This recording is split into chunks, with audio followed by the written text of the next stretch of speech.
Hi, hello everyone. Hey, thanks for coming to the session, How to Visualize Data. So the whole idea of the session here today is to figure out how you can sort of understand different chart types and different graphics. And the first session will be by Jane Pong, who's a freelance data designer from Hong Kong, followed by Adek from Qatar Data, who'll speak on his work he's done for Qatar Data. Hi Jane, please, over to you.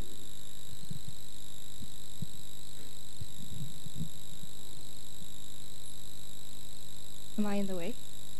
And everybody can hear me all right? Yeah?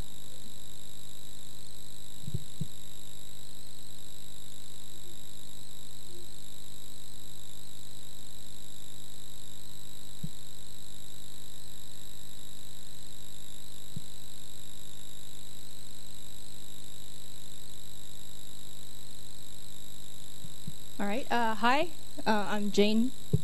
And I hope everybody had a nice lunch and staying dry because it's pouring out there. So this talk is all about charts, but I want to start with start by telling you a little bit about what I do. So hello, I am a data visualization designer. I freelance in Hong Kong. I started working in the newsroom as a graphics editor at South China Morning Post, so SCMP. Which is the main English language newspaper in Hong Kong. I was part of the art department there, and it was a very diverse team made up of designers, illustrators, and programmers.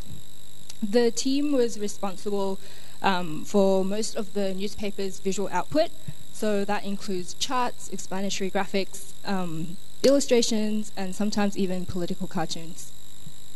I specialized in working with bigger data sets, so graphics that kind of go beyond the basic line charts and bar charts. So at SMP, I mostly worked on graphics for print, especially these feature backpage graphics that would take up the entire page of the newspaper. I was given quite a lot of freedom in terms of the topics I covered, so here are some examples of the things I've done graphics on. This one is Hong Kong's Chief Executive's annual policy speech. Every man's space mission. Breast cancer statistics. How much rain Hong Kong has had in the last 23 years and all the typhoon warnings that were issued. Top 100 air crashes. And smoking statistics around the world. So you can see that I didn't really have a particular beat that I covered. I would just have a topic or a question in mind, and then I would approach my boss and editors to talk about whether the idea has legs, and if it gets approved, then I go and find the data.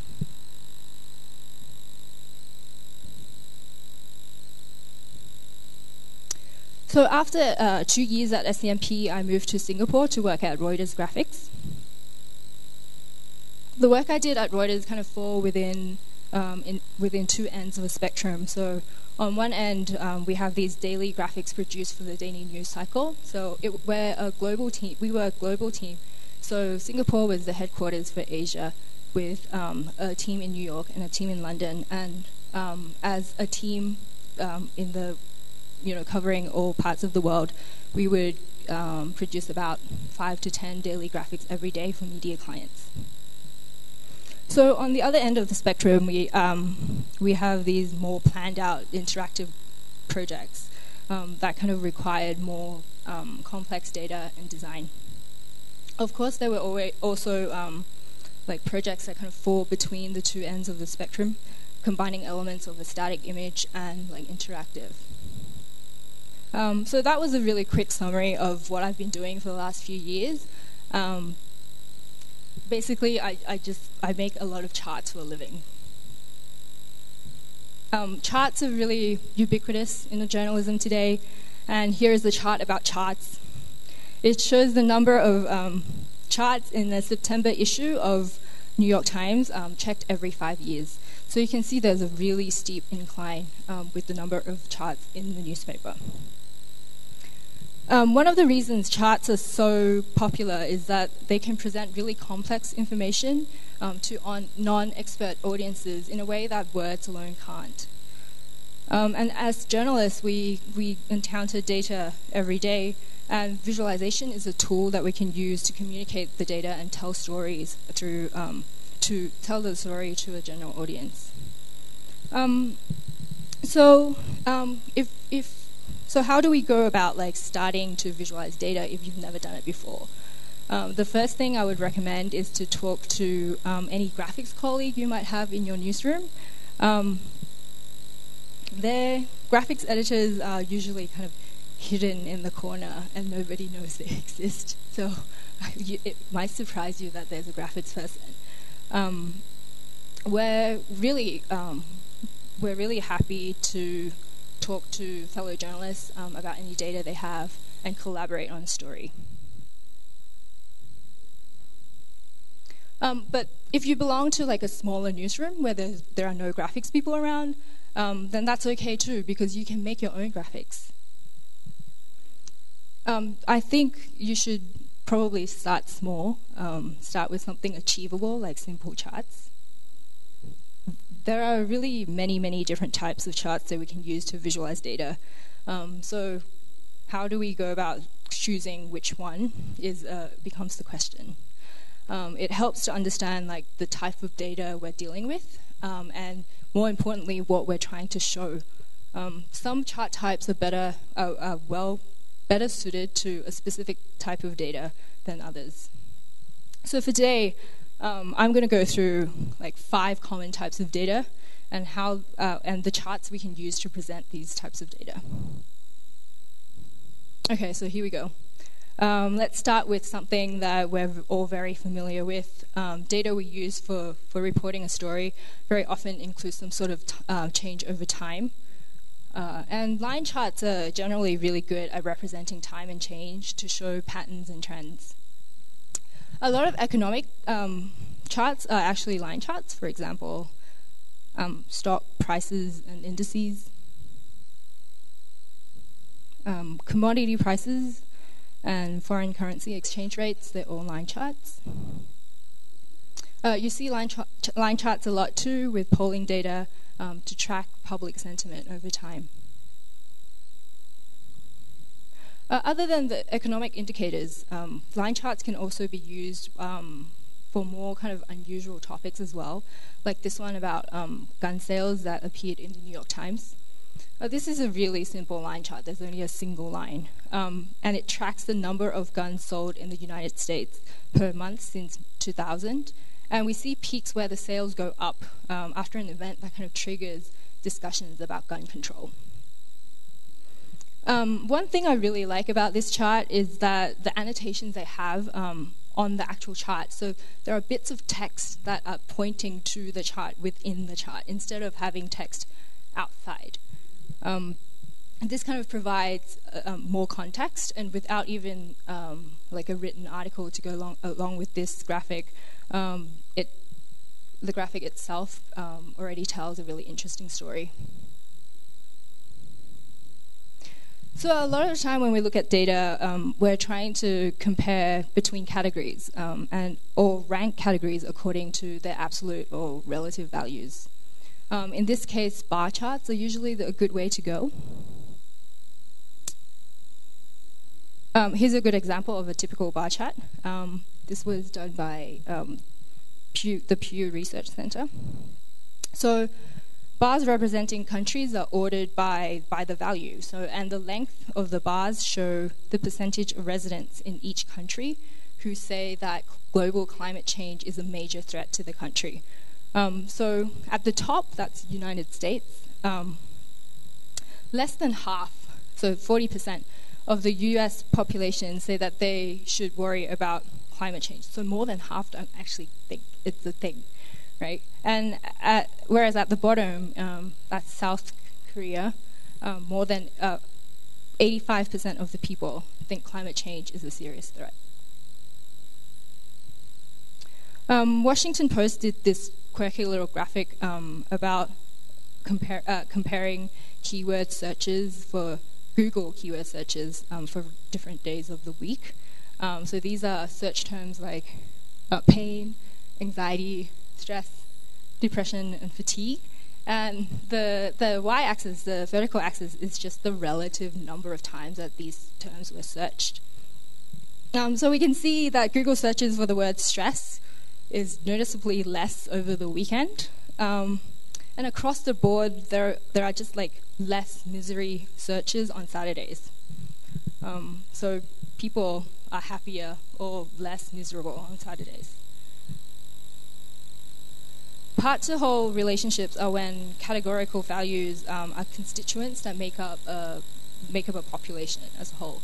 So the easiest way to think about that is just different slices of pie adding up to a whole pie. So pie charts are good at showing percentage values. This graphic was published this week, and it was done by my ex-colleague at Reuters in Singapore, Chris Inton. It charts the number of civilian and non-civilian deaths in Syria since 2011. So the dark red is civilian deaths, and the lighter red is non-civilian. So the pie chart on the right shows straight away, it gives an overview that in total so far, almost 3/4 of the people who died in the Syrian conflict are civilians. One more example of showing parts of a whole using pies. These pies represent, for each year, the percentage of Apple stores opening in the US and internationally. So the purple is Apple stores opening, the proportion of Apple stores opening in the US, and blue is outside the US. So in 2001, Apple stores only opened in the US. Like all of the stores that opened were within the US. But by 2012, 83% of Apple stores were opened outside of the United States. Having these pies, having a pie for each year and then kind of putting them together in a sequence kind of gives a sense of the trend over time. So we can see the blue slices getting bigger and bigger. Sometimes we would want to see how kind of two variables relate to each other and whether there's a correlation between these. This is most often kind of done in what's called a scatter plot, which looks like this. This one's a bit hard to explain, but so this series of charts was done by the Financial Times, and they were published after the Brexit vote. So the charts show how the demographics of the voters in Britain correlate with the share or kind of the percentage of voters who voted to leave the EU. Each circle is a voting area in Britain. So one circle is one area on a map. And for each of the charts, the vertical axis, a dot, the position of the dot on the vertical axis is the share of voters in that area who voted to leave. So if the dot is towards the top, that means more people from that area voted to leave the EU.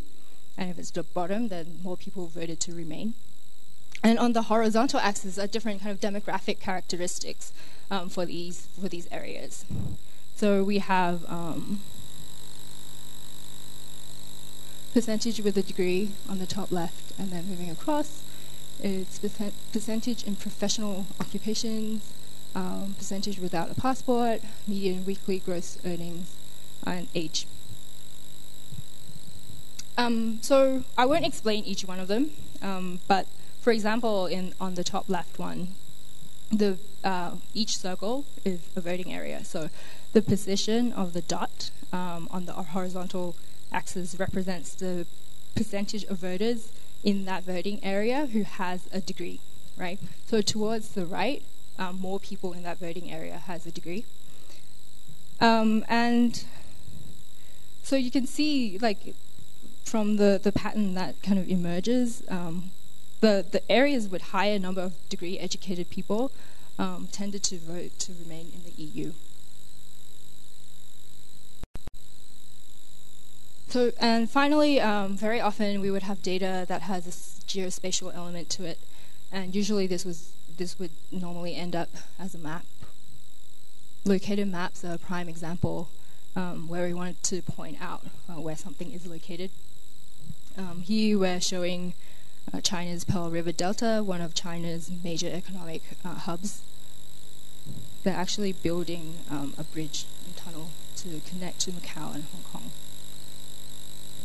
Natural disaster information is often found on a map as well, because these maps show kind of the scale and the impact that the natural disaster has.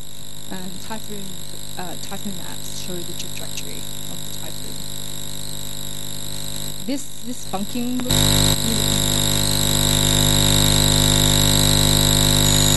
information with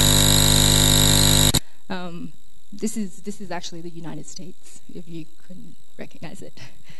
Each state is represented as a square, and the size of each square is in that state. So this before gay marriage was like legalized across the board. So although this map is not your like normal Mercator projected map you see on Google, you can still recognize the shape and the relative positions of the states, right? So if you're looking for California, you know that it's on the west side. And so instead of having a bar, this might be a more engaging way to present information. So there you have it, 5 ways to tell stories with data using charts. Of course, this only covers like a small fraction of all the possible ways to visualize data, but it's a really good starting point if you're new to data visualization. These are kind of these serve as more of a guideline rather than strict rules that you have to follow when you're making charts, right? There are no rules against using a bar chart to represent time change over time. That's totally fine. But if you're unsure, I would recommend you to stick with like this one-to-one correspondence. Then you're less likely to get things wrong and have graphics people coming after you.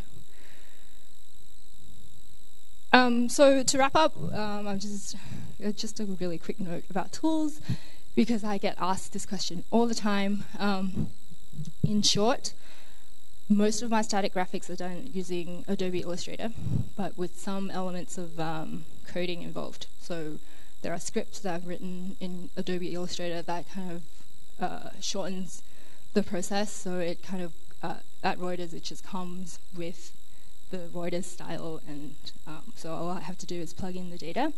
And for interactive graphics, which I didn't go into today, if you want control over your interactivity, you can't really get away from coding. But that's just me, right? I think for what we're talking about today, just these simple charts, you can just use whatever you want. I think the best tool is the one that you have access to already, and the one that you're familiar with. And there are all these third-party software that you can get that makes making these charts really, really easy. You just plug it in and off you go. And it's totally acceptable to use Excel, but never the default settings. So, because they look horrible and they're just, no one understands anything with default.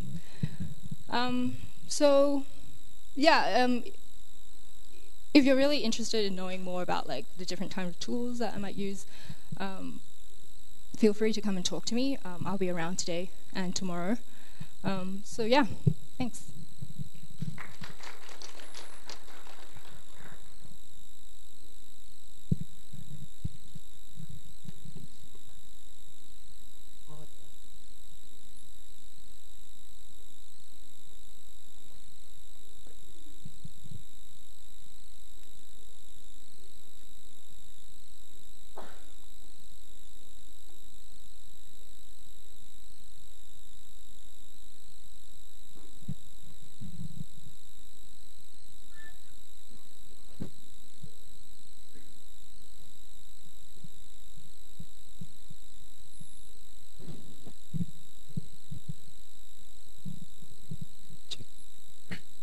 Okay, good afternoon, everybody.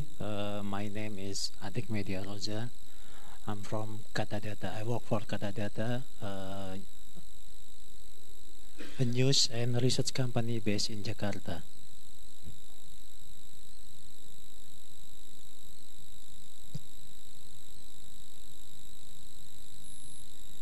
Okay, I'll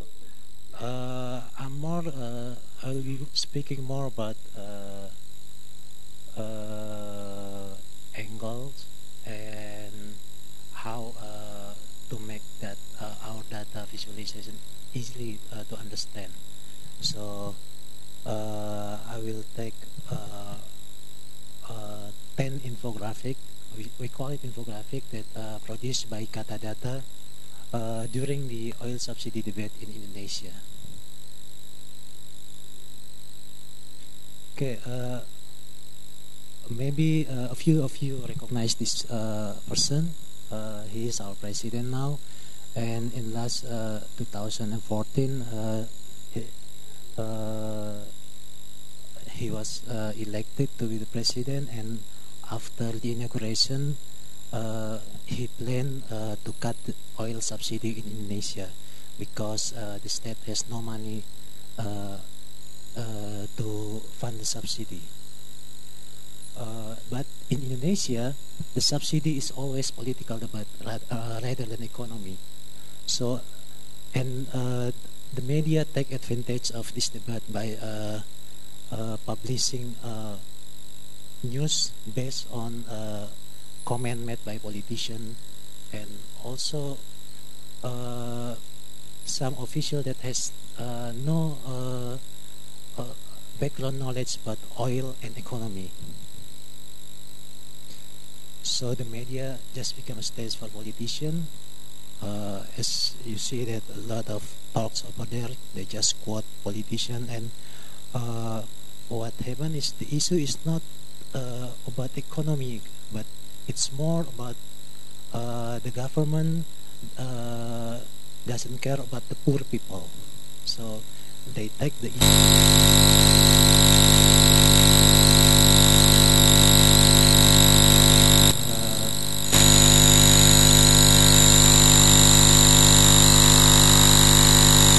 to cut the subsidy.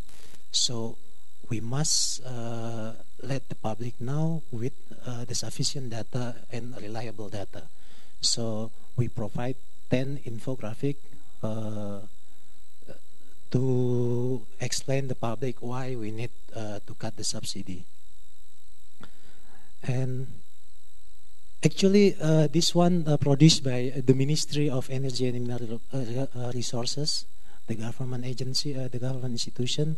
They produce this, but in our view, this graphic is too complicated, and the angle is, I think, it's not focused.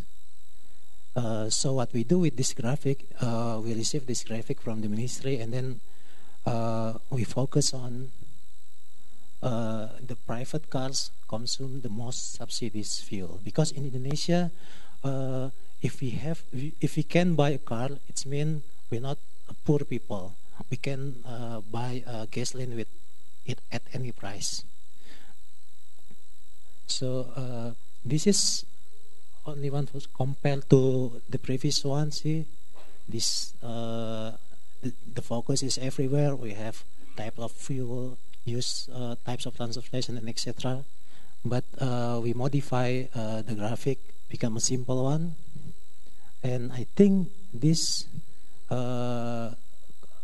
convey a good message to our readers, our public, that it's not make sense to give the people with private cars more subsidies.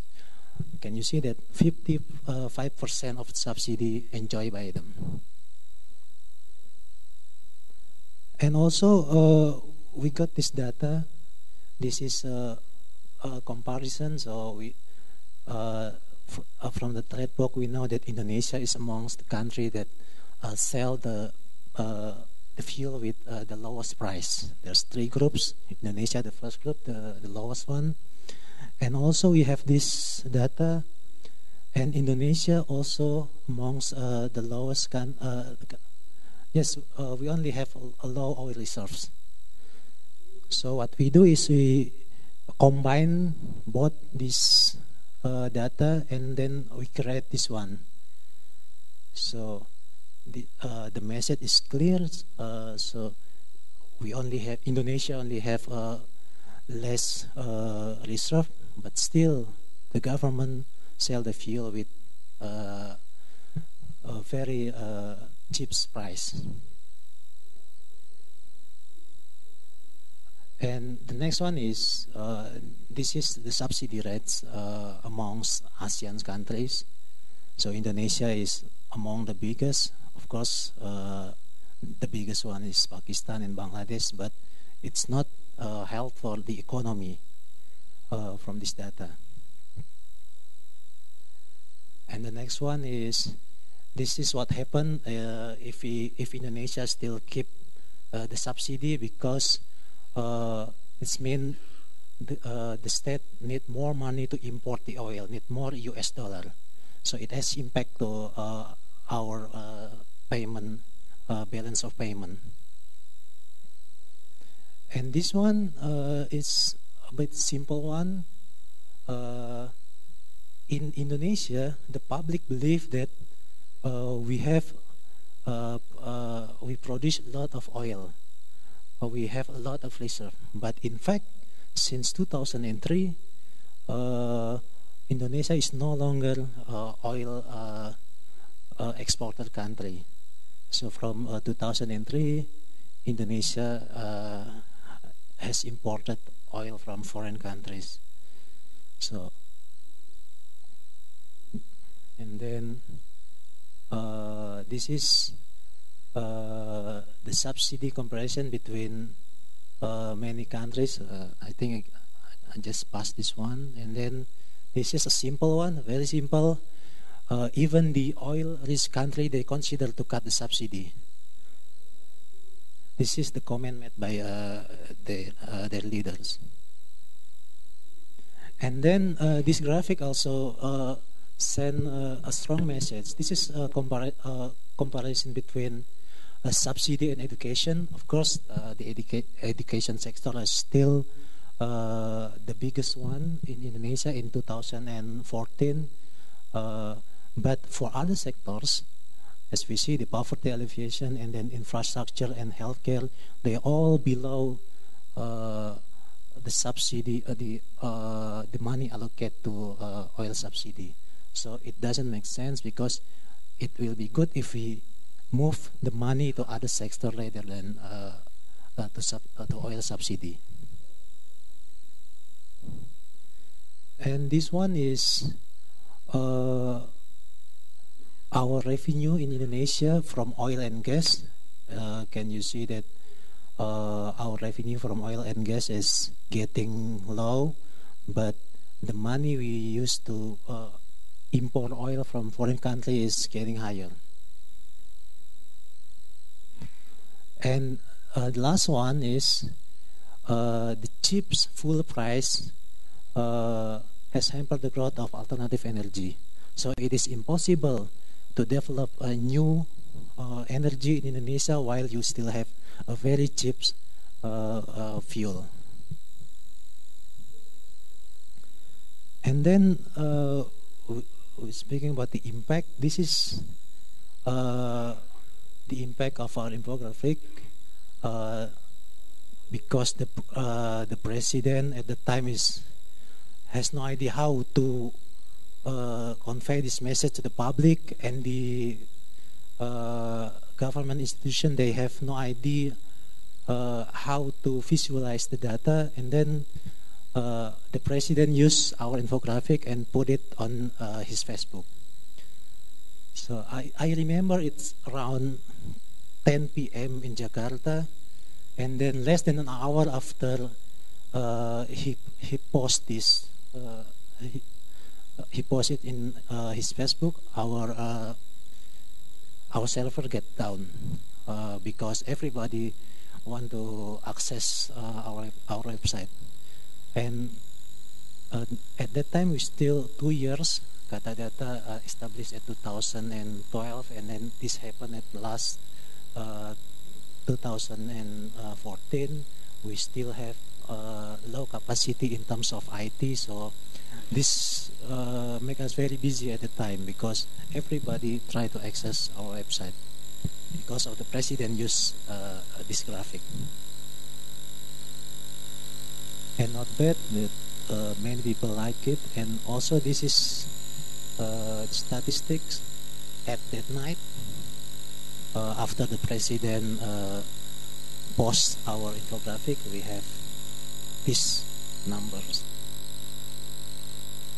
and for us it's a bit blessing because after this infographic, everybody start to know Katadata.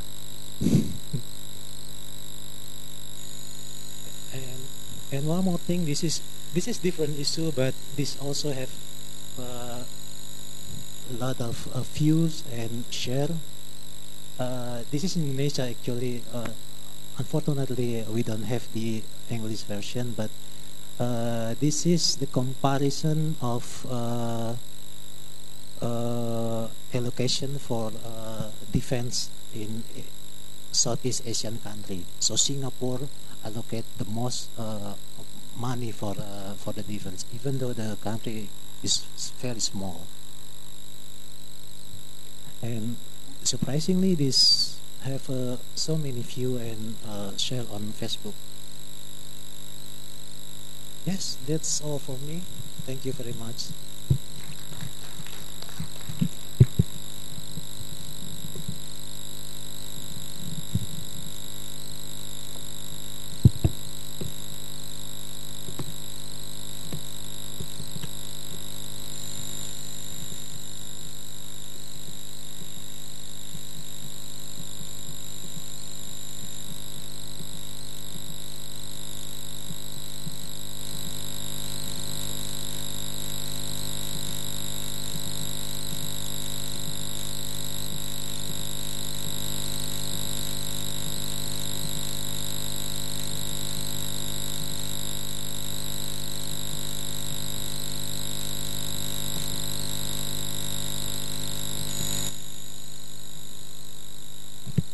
Hi everyone, my name is Sanjit and I work as the data editor of a financial website called Moneycontrol in India, in Bombay. So I'm going to show you some tools you can use to visualize data. As journalists, you may have found that we can't always learn how to code well, yet we want to show our stories in a very nice visual format. So the first tool I'm showing you is something called Infogram. It's a tool I'm sure some of you have heard, but it's actually a very easy tool to make some very interesting charts and graphs. And these do very well on social media. So what I've done here first is I've taken some money country-wise on the illicit financial outflows, the amount of money which has gone out illegally from these countries. As you can see, like this is country-wise from China, Russia, India, to Indonesia and Kazakhstan. So in a very simple format, you can actually just make a simple clean bar graph. You can show the values on them and you can download them as a JPEG and put them on Twitter or on your website or even embed them as an interactive code. Now suppose you want to do a lot more than this. You just don't want a simple bar graph. You want to go a step ahead and make it more fun, more interactive, and get the audience to engage with the data. You have something here, like these are the different chart graphs you can see. You have columns, you have bubble, pictorial, size, word cloud, tree map. There's a lot of stuff. So you can actually go to something called, say, pictorial. Click on that. Automatically your data will change to represent pictorial images. Now I'm not saying this is the right format for this data set, but it's good to play around with it for population data, whatever sets you have. You can also go a step further and maybe try a tree map. So this tells you that based on the size, which country had the most financial outflow. So if it's China, Brazil, second, Mexico, third, etc. Another very interesting element here is something called size. Now suppose you want to show a dollar symbol, right? And you don't have a designer working with you. Why do you want to waste your time? You can actually come here, use this chart here, and actually just click on this, go to settings, go to shape, and just type in here dollar.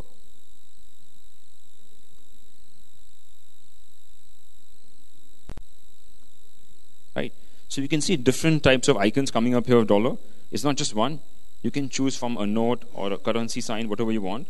and you can actually represent it in this manner. So I'm just going to knock off a few countries here. So there you have it, right? So you have a nice sort of interactive visual format showing the money outflow, and you can put this in your copy, or like I said, put it on Facebook or Twitter to get increased engagements. I mean, that is the ultimate idea.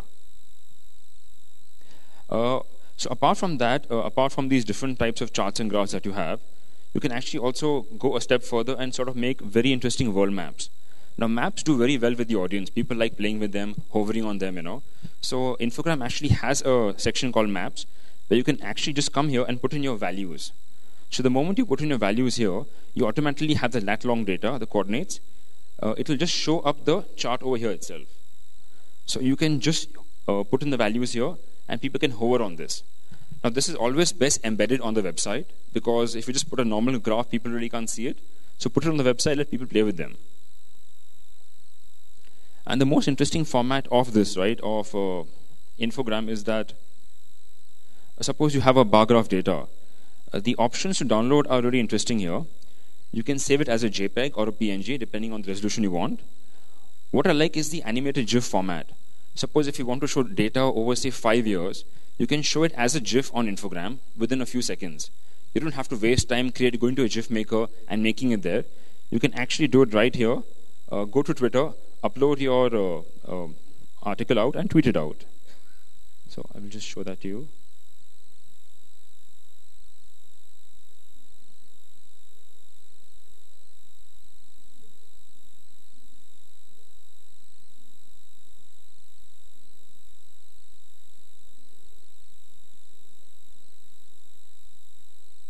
Right. So this is just a very simple example. But if you had more data, or maybe world maps, you can actually make it really fun, very stylish, and very engaging. So you'll probably find the World Bank doing this, or the World Economic Forum playing with these GIFs, So they're actually very easy and simple to create now. You don't have to waste too much time. So this is Infogram. Going ahead a step further is what I like about them is they have these very interesting maps. So when you come here on the section, add a map, you can choose from all country maps, not just world maps. You have all, even your country maps. Canada is here, China is there, district-wise maps. You have Albania, etc. So for this particular session, I have taken a map of Nepal, where they actually have the zone-wise mapped Nepal numbers, and they've also got district-wise numbers here. So here I took some data from the Nepal census, and I actually just put in the population data. So this is districts of Nepal and the population. So once you enter the data over here next to the value, and you close this, you can actually show it in this format over here. You can actually have pictorial icons on the map showing you the size, which district has how much population. The size will differ based on that. And this, like I said, can be actually, it's better to embed this on your website so people can play with the visualization. So I've gone a bit ahead, a step further, and I've actually decided that what if we had, say, 10 years of financial outflow from developing countries? What I showed you first was only 1 year data. Now I have 10 years data from global financial integrity. I want to present this in a very visual format. So there's a software called Noima, which you can use. You can actually, I'll just play it for you first.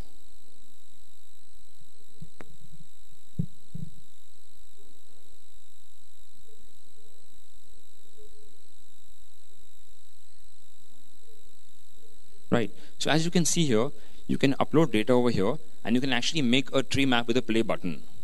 Now, something like this can actually get a lot of attention, on social media and on the website, and help people engage with them. You can also hover on these and check the values, and you can also click on every year and see the change. So you can actually, you don't need to code, if you have large sets, you can actually use these tools to make your story more awesome. That's the whole idea. So as an experiment, I also once decided to look at world population data since 1960. I said, can we put that in one chart, with a play button? So actually, Noima actually offered me the option. You can actually upload the data, map it to the data, and just simply use a play button again. So these are, again, more fancy and fun tools, but it's good to know when to use them, how to use them to get engagements.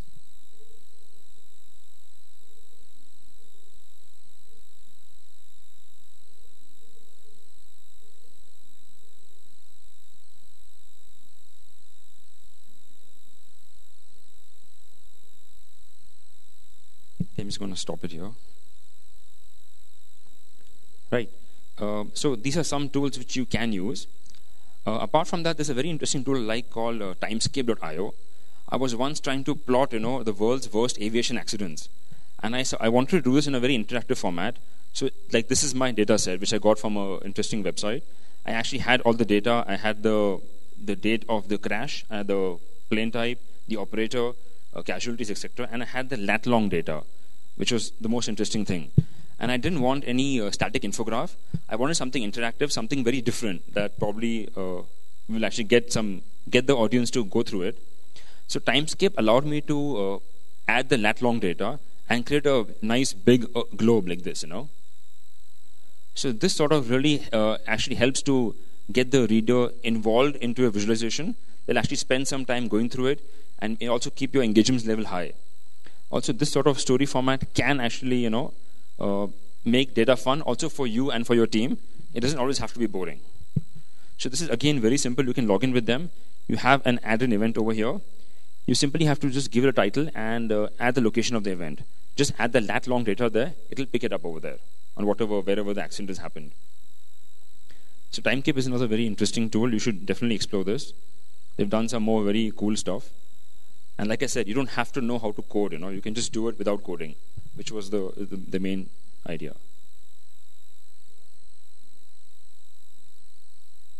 So I've also spent some time working with programmers, and I thought of doing this experiment with one of them. I took some 10 years stock market data in India, and I said, let me just go back and see how these companies were 10 years back. So we have something called Nifty 50. So this is actually the 50 companies in India, the top market capitalization, and I went back 10 years to visualize them. This is still work in progress, but you can actually work with coders or developers to make something interesting.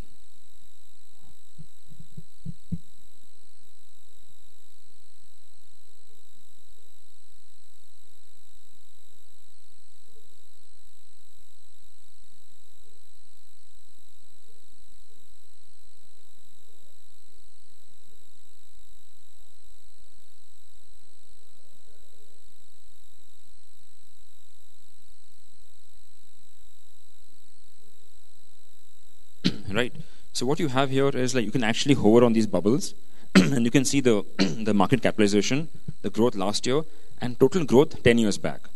So in that sense, you can actually see how each and every company has done and what is the performance. You can click on every year and actually see it. This can be a bit difficult because you need to give some context to it, some background to it.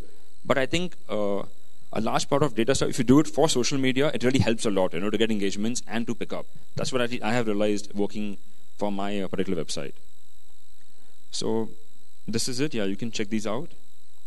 And another very interesting tool I just want to show you guys is something called Explee. Now, see, I'm not a video producer. I don't know how to make videos. But I wanted to so I work with a website that looks at financial data. We have corporate earnings and stock market data. How do you make that fun? So this actually sort of helps you get that hand effect, a whiteboard effect, And I started visualizing data on this using a hand. So it's kind of fun, and you can actually, I'll just show you the demo. I use it every now and then, but it's good to just see it. There's no audio right now.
So I'm sure many of you think this is very hard to do, How do you get the whiteboard effect? But actually it's not.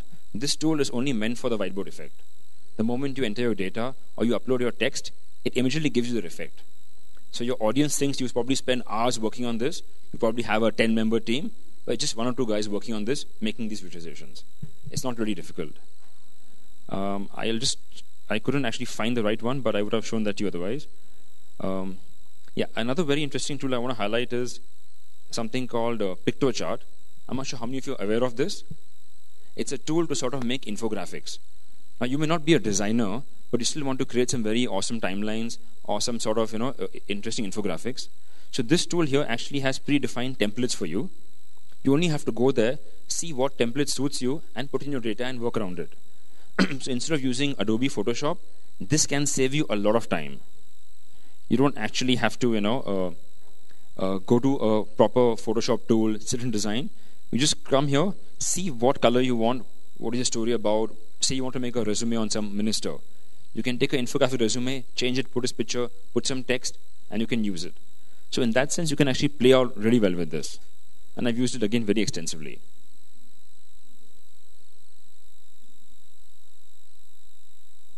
This can also be embedded on the website. It can also be interactive as well. So there's an option here where I'll just show you. Let's take this one, create.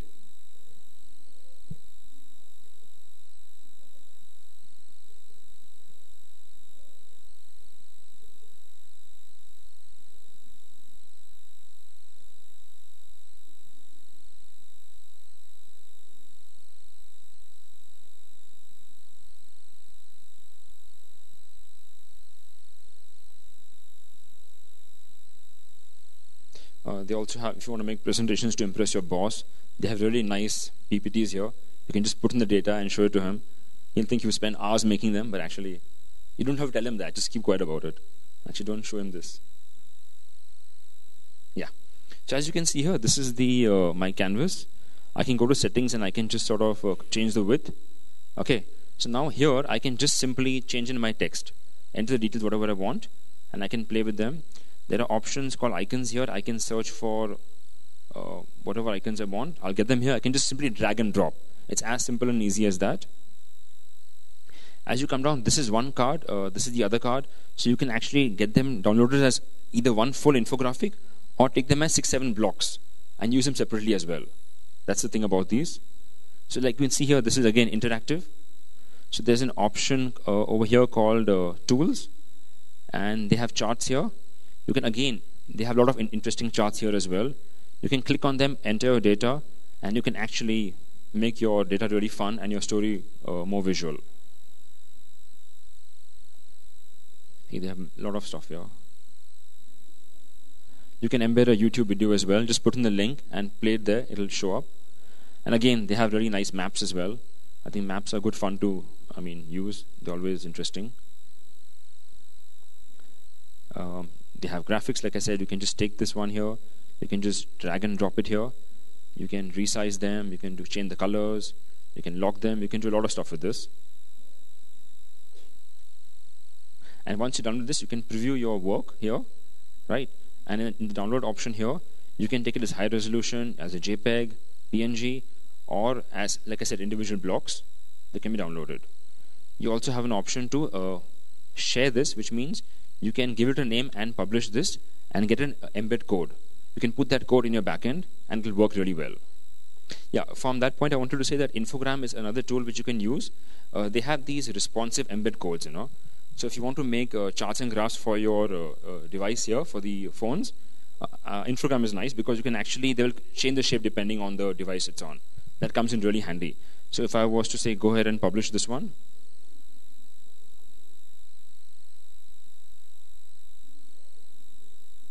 So I say publish, and here I have an embed code here which is responsive. This will works well, or you can take a normal fixed one off of WordPress that way. So you have many options here which are pretty handy. And here too you can actually embed videos from different sources, YouTube. You can upload your own video or Flickr and play around with them.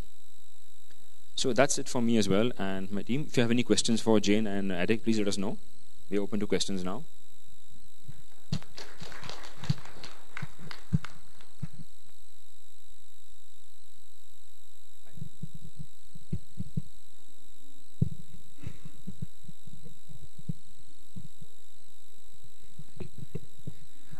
My question to everyone, Sanjit, you touched it at the very end slightly, but I was wondering, with the mobile, platform as one of the leading now booming platforms, how will your data visualization differ from the stuff that you do for web-based platforms? So you're asking how does it differ from websites and the mobile section? Yeah, if you're doing data visualization for mobile phones, Yeah. how will that be different from the stuff that you show? Because most of the stuff that you have shown is web-based data viz. But if you're doing specifically for mobile platform, because some things and especially it's about interactivity as well, like hovering will not work for mobile platform. So how will you, so I think a lot of my daily stuff which happens, what we do for stock markets and financial data, we use very simple bar graph bar charts. We don't go into very heavy data visualizations over there. The very simple, easy stuff is kept in mind for the mobile. Like we have a larger font size. We keep in mind the width and how it looks. We do a preview on the phones before we publish them. And like I said, we try and use the responsive embed codes, as much as possible to make sure they figure up on the mobile. I know it's a challenge. It's not very easy to do, but it's something we are still experimenting and trying to figure out. But the good thing is that most of these tools are responsive. But if you use maps on mobile, they won't work very well. They'll be too tiny. So I think you'll have to figure templates for you. So currently we figured out a lot of these templates for us which are working. We've actually played around for the last couple of months and we've made infographics which have very less text, very large bold fonts with a little bit of data. Like say HCL has gone up 30%. So you'll have HCL, which is the farmer company. You'll have some icon of farmer, 30%, company name, and the reason why. So in that sense, we've been playing with data and text and infographics for the phone. I mean, does it answer your question in some way? Okay.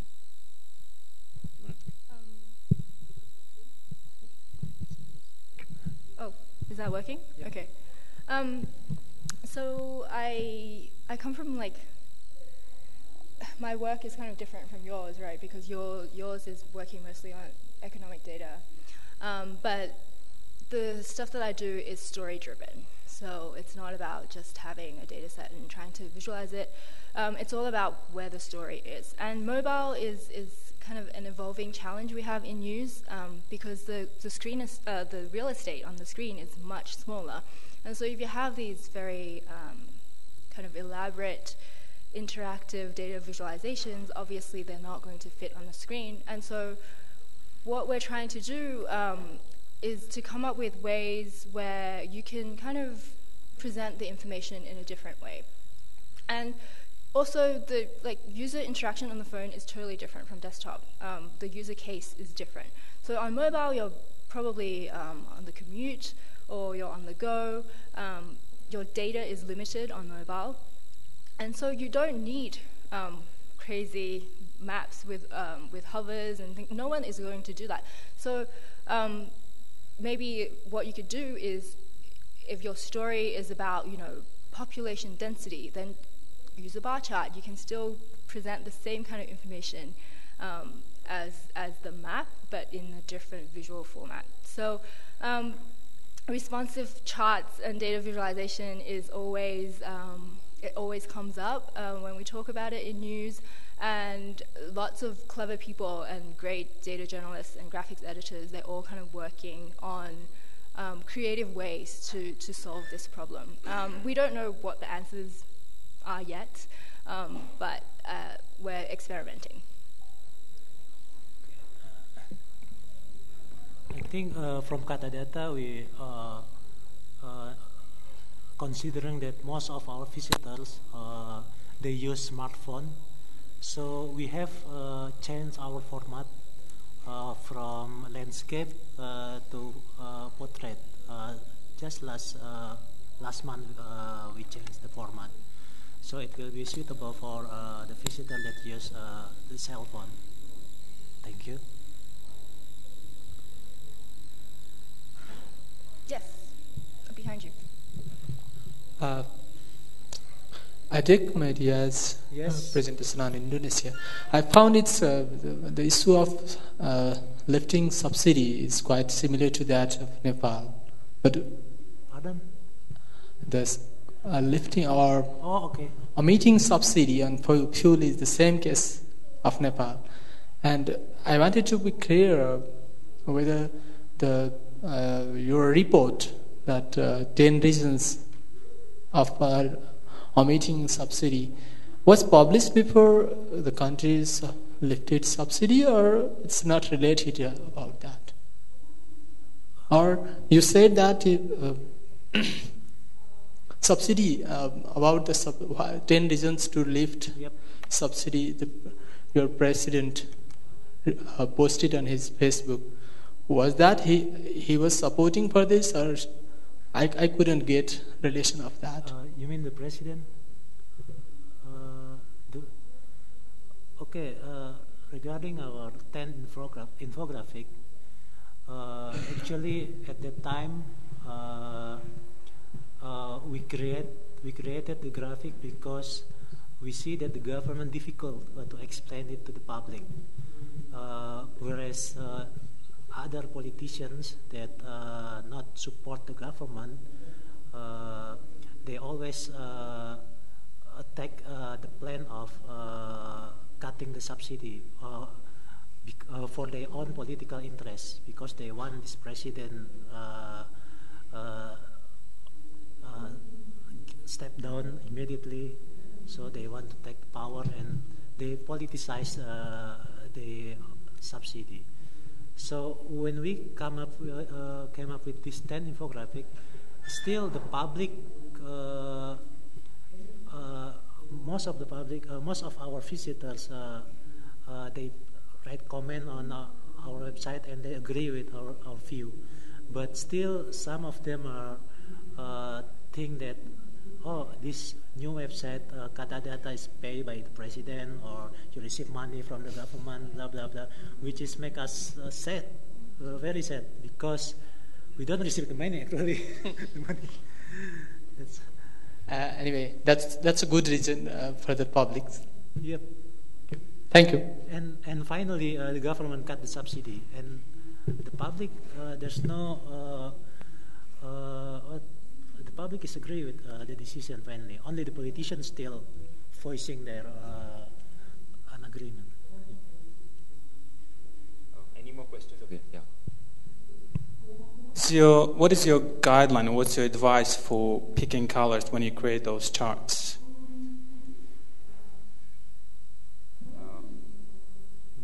Is there any of you, whoever wants to explain. So the thing is, I try and keep them as subtle and not very flashy. Currently, while our brand color for my website is actually blue, right now I'm still sort of experimenting with different formats. But I think it should not be flashy, it should not be too colorful. The idea is to focus on the data and not make it too, like I said, too offbeat, But again, it depends. So if it's a very serious thing, and depending on the peg, if it's very serious about financial, you can keep it simple charts and graphs with maybe like a heat map sort of a thing, where the colors will be a blue color and different shades of blue, showing the intensity levels. But if you want to get engagements on Twitter, Facebook, then I am trying to sort of play with them, make them very fun and fancy. So it differs where the chart will be published. That way, it's never the same. So on the website is different, on social media is different, that way. In terms of news, we always kind of stick with muted colors, because the point is not to be flashy. The point is the story, right? But he's right. If you're making a graphic for marketing purposes, for PR purposes, definitely if the goal is to get eyeballs on the graphic, then having a lot of colors culturally in Asia means you get more attention.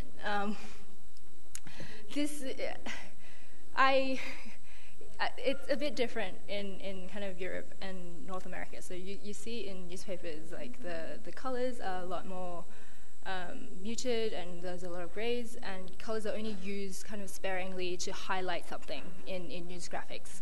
And that's the sort of principles and guidelines we follow, because it's a different purpose. Design is about serving different goals. So if you have a goal to get attention, then you do whatever it takes. But data journalism is about the integrity of the data, and so you want to present the story in the most kind of accurate way as possible, and take away like the fancy decorations and all the the bells and jingles around it. Any other questions? Nope.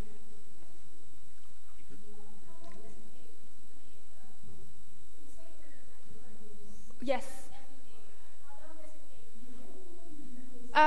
It depends on the graphic. Like, are you talking about the daily graphics or those more elaborate, bigger ones?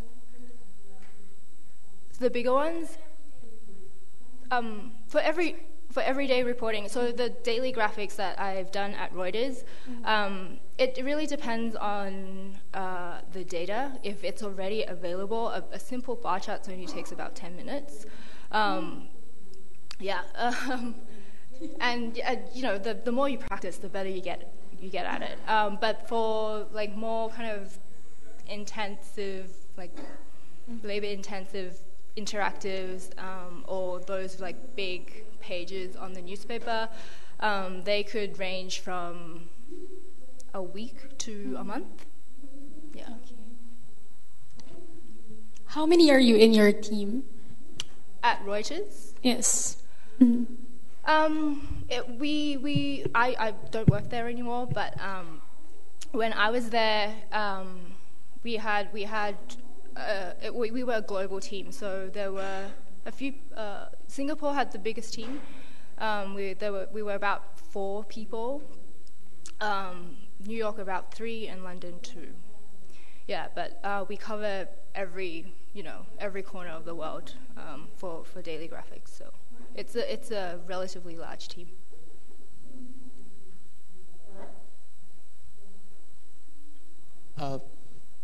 You have used, Sanjit, you have used several sites. Maybe you may have many other sites to tell to us. How do we know some basic things? How many sites we can use, or what are the best sites you suggest? One thing. And the next thing is, you have merged, let's say, line graphs and pie charts. And how to do that? Are these two separate pieces drawn together later, or at the same time you just do on a click? No, see, the second question you're asking is how do you make the pie and the bar in the same format? Yeah. One below the other. No, so there's an option just to click there and just to create the pie and put in the data. Automatically, the software will recognize the data and make the pie chart for you. It's as simple as that. Is that the question? Mixing. Let's say, in one of slide I saw that there was the line graph. Yes. And above there was, in the same graph, there was a pie chart. Maybe explaining in detail. I wanted to just to know how do you make separate bar chart, line graph, and pie chart and put together, or just you make in a single click? I mean. No, so you can actually just click on it and maybe just duplicate them and change the design. That's it. It's I can show it to you maybe offhand after this gets over how it's done. So it's as simple as clicking on the top icon. You get all the charts and graphs of visual there. Click on whatever you want. Automatically gets converted that way. And infographic with both the pie and the chart, right? Chart, yeah. Have the? Yeah. I didn't get this. You have. They want to put both the pie and the bar like on one graphic. You can. You want to put both on one side, right? You can do it. It's possible. Oh. You can actually just narrow there's an option to narrow. So you press, the pile becomes smaller, and you can upload the bar next to it. It's possible. The format is there. And the first question. So, and can you repeat that? I've forgotten the first one. How many sites should I have to at least be engaged or be know? I think for a start, you should start with Infogram. It's a very simple tool, or data wrapper. These two are very simple to make simple bar graph bar charts and interactive ones. These two will do very well. On Infogram, there's another sort of a higher version where you can make pictorial infographics. Now, depending on your audience, you can play with these. If your audience is slightly more childish, animated, pictorial stuff works very well. If they're more serious, it's best to stick with data wrapper or make simple bar graph bar charts. But on Infogram, you can also make GIFs. I see a lot of people doing, like say, maps over 20 years on a GIF format. And you can see the population data changing on a map, on a GIF format. So while it's very fancy, it helps you get engagements. So that way you can use Infogram as a start and learn from there, and then proceed to something like Noima and pitochart and maybe Tableau. Even Tableau is great, but it doesn't really work well on the phone and on these websites. It's a bit tough to sort of figure out. So I would say data wrapper, Infogram are two simple tools. Then look at Noima and pitochart. Just good ones to actually move on. Thank you. Thanks. Any other questions?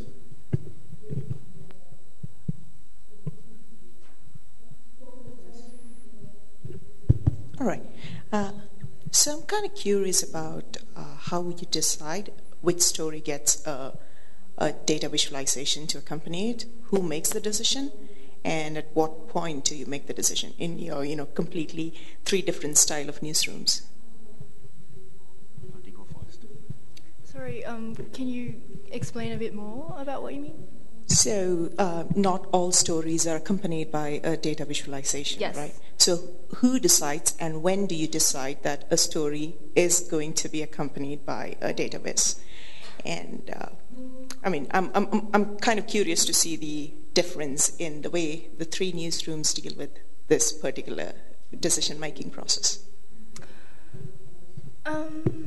So at Reuters, where editors kind of talk with their reporters on daily breaking news, whether the reporters have access to data, and if they do, then they come and talk to us on the graphics desk, and we see whether the data could work well as a graphic to accompany the story.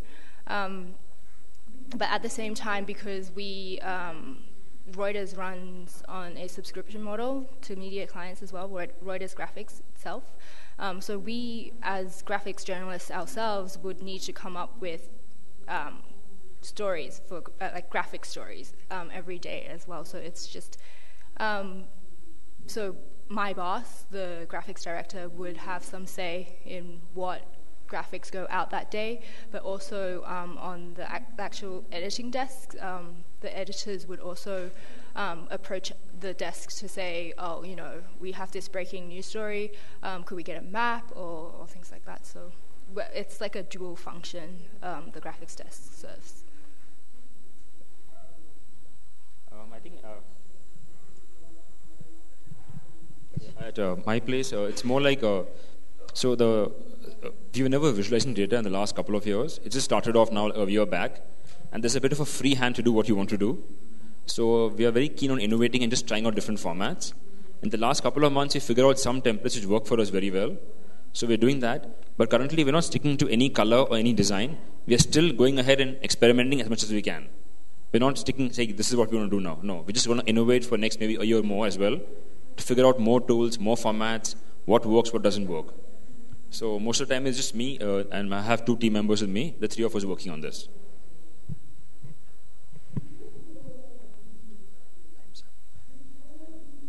Okay. Sure. Are there any more questions or that anybody wants to ask? Great. Thanks a lot for coming, and I hope you enjoy the session. Thank you.